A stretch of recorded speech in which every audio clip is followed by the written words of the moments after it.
Students, আমি Nandita ma'am তোমাদের কাছে আবারও চলে এসেছি নন্দিতা এডুকেশন থেকে আরেকটি গুরুত্বপূর্ণ ভিডিও নিয়ে। সেই ভিডিওটির বক্তব্য হচ্ছে জৈব বৈচিত্র্য পর্যবেক্ষণের প্রযুক্তি এবং বিভিন্ন রকম এক্স-সিটু সংরক্ষণ। এখানে বিভিন্ন শর্ট কোশ্চেন আমরা আলোচনা করব এবং নিটে আসে এমন কোশ্চেনগুলো এখানে আলোচিত হবে। তাই ভিডিওটি তোমরা মন দিয়ে দেখো। আমি ভিডিওটি শুরু করছি। জৈব বৈচিত্র্য পর্যবেক্ষণের একটি প্রযুক্তি হচ্ছে রিমোট সেন্সিং। রিমোট সেন্সিং অর্থ কি না, বিভিন্ন স্যাটেলাইট যেগুলো আমাদের স্যাটেলাইটগুলো কৃত্রিম উপগ্রহ বা স্যাটেলাইটকে পৃথিবী থেকে পাঠানো হয়, তারা কি করে বিভিন্ন জায়গার ছবি তুলে সেই জায়গার বিশ্লেষণ করতে পারে। তাহলে সেই ঘটনাটাকে বলা হচ্ছে রিমোট সেন্সিং। তাহলে সংজ্ঞাতে যদি আমরা চলে আসি, কি দেখব? রিমোট সেন্সিং হলো সরাসরি যোগাযোগবিহীন একটি অত্যাধুনিক প্রযুক্তি যা প্রতিফলিত ও বিকিরিত তড়িৎচুম্বকীয় তরঙ্গের শনাক্তকরণ ও শ্রেণীবদ্ধকরণের মাধ্যমে একটি বিশেষ ধরনের স্ক্যানারের সাহায্যে কোনো বস্তু, স্থান, ঘটনা সম্পর্কে তথ্য সংগ্রহ করতে পারে। তাহলে এ কি করে? স্ক্যানারের সাহায্যে তথ্য সংগ্রহ করে এবং সেই তথ্য আমরা কম্পিউটার থেকে বিশ্লেষণের মাধ্যমে জানতে পারি। এর প্রয়োগটা কি? দুর্গম অঞ্চলে যেখানে আমরা যেতে পারি না সেখানকার উদ্ভিদের মূল্যায়ন করতে, শ্রেণীবিভাগ করতে এবং পর্যবেক্ষণ করতে সাহায্য করে।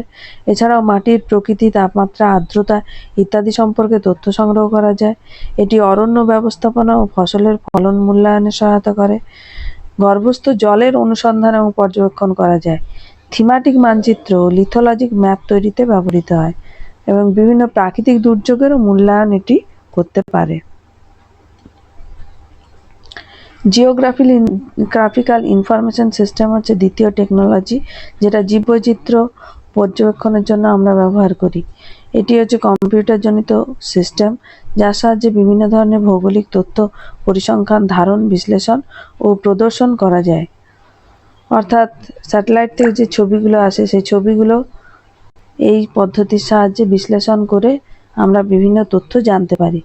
যেমন অরণ্য জরিপ ও মূল্যায়নে ব্যবহার করা হয়, জীববৈচিত্র্য বিশ্লেষণের জন্য ব্যবহার করা হয়, মাটি ও জল সংক্রান্ত তথ্য রক্ষিত হয়, কোনো স্থানের মানচিত্র তৈরিতে ব্যবহার করা হয়। এরকম কয়েকটা সফটওয়্যার কি? আর্ক ইনফো, প্যাম্পার, জিসমেল ওয়ার্ল্ড, এগুলো হচ্ছে বিভিন্ন ধরনের সফটওয়্যার যেগুলো জিওগ্রাফিক্যাল ইনফরমেশন সিস্টেমে ব্যবহার করা হয়।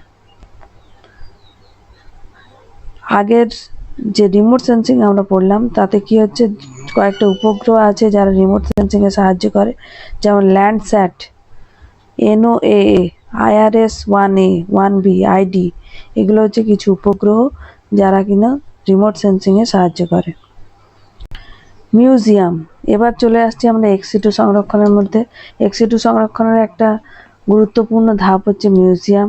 যে সংরক্ষিত ভবনে চিত্রকলা, ইতিহাস, বিজ্ঞান, ট্যাক্সোনমি এবং অন্যান্য শিক্ষণীয় বিষয়ের নিদর্শনগুলিকে সঠিকভাবে সংরক্ষণ করা হয় এবং জনসাধারণের উদ্দেশ্যে প্রদর্শন করা হয়, তাকে মিউজিয়াম বলা হয়। তোমরা জানো বিভিন্ন প্রকারের মিউজিয়াম আছে, যেমন পুরাতাত্ত্বিক মিউজিয়াম, যেখানে আদিম মানুষ তাদের ব্যবহার্য জিনিসপত্র এগুলো যেখানে সংরক্ষিত আছে তাকে বলা হচ্ছে পুরাতাত্ত্বিক মিউজিয়াম। চারুকলা মিউজিয়াম, যেখানে স্থাপত্য, ভাস্কর্য, শিল্প, কলা এগুলো সংরক্ষিত আছে তাকে বলা হচ্ছে চারুকলা মিউজিয়াম।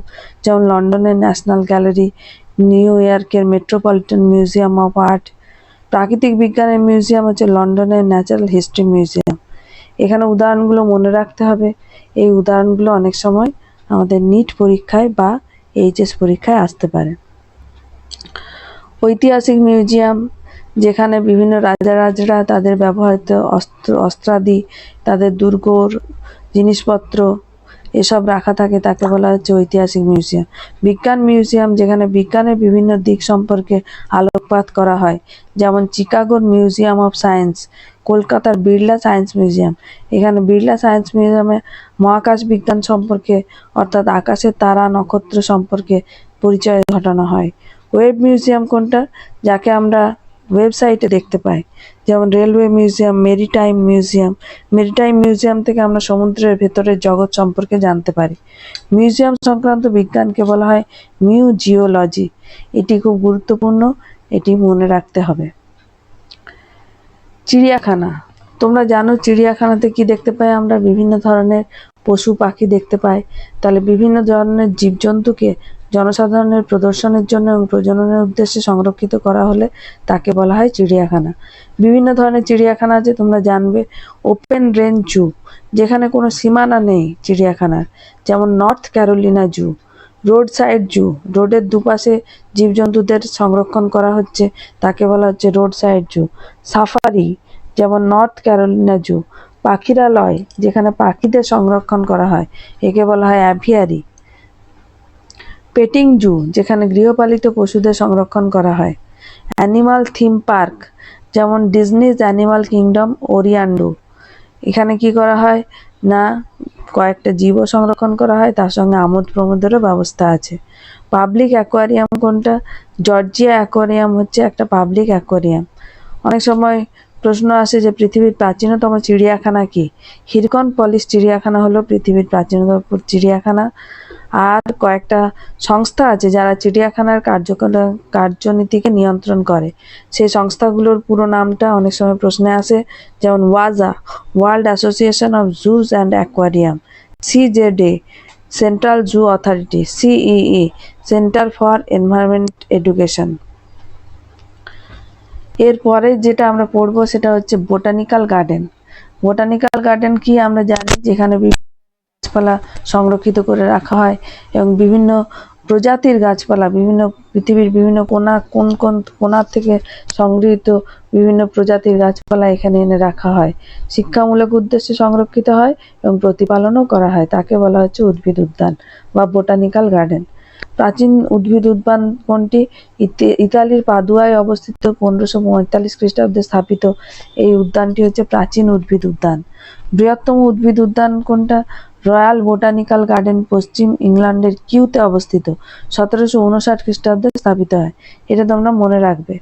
ভারতের বৃহত্তম উদ্ভিদ উদ্যান কোনটা? হাওড়া জেলার শিবপুরে ইন্ডিয়ান বোটানিক্যাল গার্ডেন।